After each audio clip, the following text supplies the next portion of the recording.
এই চিঙ্কি বাইরে আসো, আমি অনেকক্ষণ ধরে তোমার অপেক্ষা করছি। আরে এটা তো সোয়াতির আওয়াজ, হয়তো ও আমাকে নিতে এসেছে। এখন তো আমাকে ওর কাছে যেতেই হবে। বলো তো 3+1 কত হয়? আরে এই চিঙ্কিয়া কোথায় চলে গেল? আরে স্যার আমরাও তো দেখতে পেলাম না, ও তো এক্ষুনি বসেছিল। নিশ্চয়ই ও ক্লাস ফাঁকি দিচ্ছে। কখন ক্লাসে আসছে আর কখন বের হচ্ছে এটা তো বুঝতেই পারছি না। তোমরা আমাকে 2 মিনিট দাও, আমি একটু খোঁজ নিয়ে আসি। জি স্যার যান। চল তো আমরা স্যারের পিছন পিছন যাই। হ্যাঁ হ্যাঁ দ্রুত চল তো।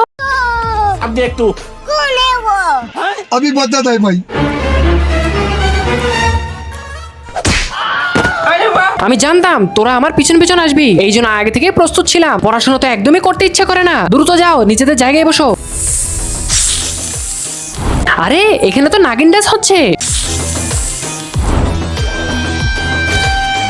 আচ্ছা তাহলে আমি বুঝতে পেরেছি, আমাদের চিঙ্কিয়া তাহলে একটা নাগিন। এখনই ওর ব্যবস্থা নিচ্ছি একটা। কিরে নাগিন, তুই কি মনে করেছিস তুই আমাদেরকে ধোকা দিতে পারবি? কখনোই না। তোর নাগমণিটা আমাকে দিয়ে দে দ্রুত। আমাকে যেন কি কামড়ে দিয়েছে। আমাদের নাগমণি নিবি তাই না? বন্ধুরা আমি কি ঠিক করেছি নাকি ভুল করেছি অবশ্যই লাইক করে কমেন্ট করে জানিয়ে দাও।